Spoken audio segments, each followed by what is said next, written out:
And it was way back in the 10th century that the Tomar Rajputs came and they established their fortifications in Mehroli.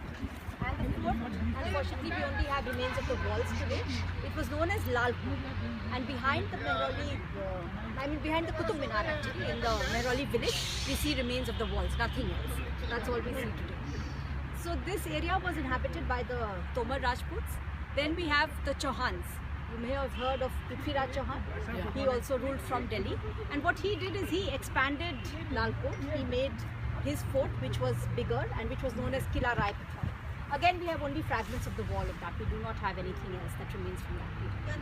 So Prithviraj Chauhan, as you may have heard, was defeated by Muhammad Ghori. And Ghori was the first person who actually led the invasion here, and then he left behind his general who established the Delhi Sultanate. Because Turks and Muslims had always been invading, but nobody had established an empire in Delhi or in India anywhere before Ghori did.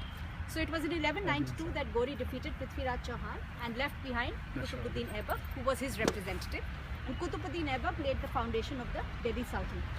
And it was the Delhi Sultanate that ruled from 1192, but of course Qutubuddin Aibak became independent only after Ghori's death in 1206.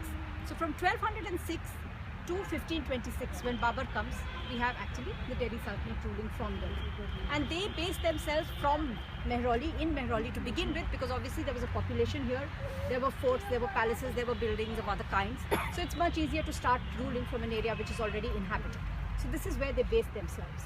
And of course, you may have again heard how Aibak, when he started building the mosque, there were temples which he broke and he used the materials to build the mosque with. So this is how they started. Babu, wahi wala hai.